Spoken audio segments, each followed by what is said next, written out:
مفتی Rashid Ahmad Khurshid official. یہ خلاصہ ہے میری گفتگو کا جو میں نے عرض کیا ہے.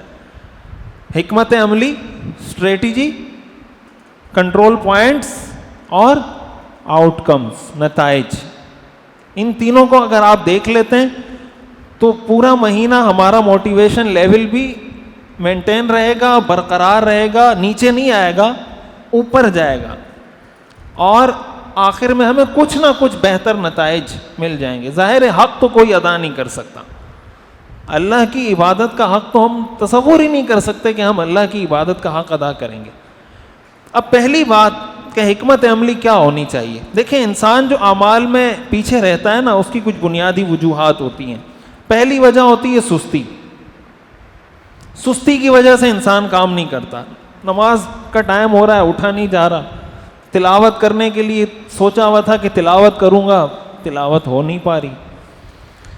دوسری وجہ ہوتی ہے کہ انسان جب کوئی کام اکیلے کرتا ہے نا تو سستی ہوتی ہے. جب کوئی ٹیم ورک ہوتا ہے نا، اس میں آدمی ایکٹیو ہو جاتا ہے، ماحول مل جاتا ہے انسان کو.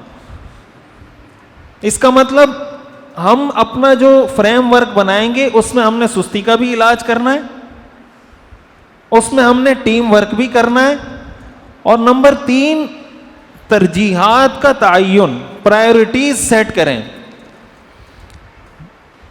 کوئی بھی کام آپ کرتے ہیں نا، آپ کو پتا ہوتا ہے یار یہ تو ہر حال میں کرنا ہے، یہ 90% ضروری ہے، یہ 80% ضروری ہے، یہ 70% ضروری ہے، یہ 60% ہے، یہ 10% ہے، کر لیا تو ٹھیک، نہیں کیا تو نہیں.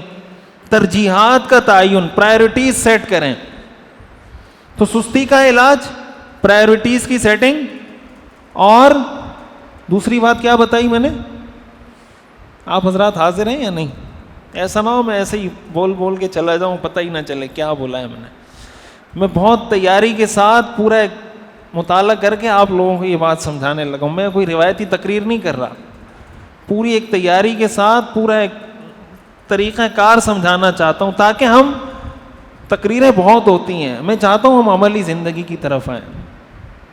ابھی میں آؤں دھواں دھار تقریر کروں چلا جاؤں، آپ کو بھی مزہ آئے گا، مجھے بھی مزہ آئے گا، اللہ اللہ خیر سے اللہ ختم ہو جائے. تو اس چیز کو ہم نے سامنے رکھنا ہے کہ ہم نے پریکٹس کی طرف آنا ہے، عمل کی طرف. یہ بیان کرنا اور بیان سننا یہ بھی ایک نشہ ہے. بعض لوگوں کو سننے کا نشہ ہوتا ہے، بعض لوگوں کو کرنے کا نشہ ہوتا ہے. بیان سنا بہت مزہ آیا بھائی، میں نے بیان کیا بہت مزہ آیا. یہ مقصد نہیں ہے بیان کرنے کا یا بیان سننے کا. مزہ نہ آئے عمل ہو جائے، مزہ آئے نہ آئے عمل ہو جائے، یہ مقصد ہے بیان کا. اگر یہ حاصل ہو گیا بس مزہ آ گیا، اور اگر عمل نہیں ہوا تو مزہ آیا مطلب نہیں آیا مزہ. ایسے مزے کا کیا فائدہ؟ تو انسان سستی سے اپنے آپ کو بچائے، ٹیم ورک کرے، ترجیحات کا تعین کرے.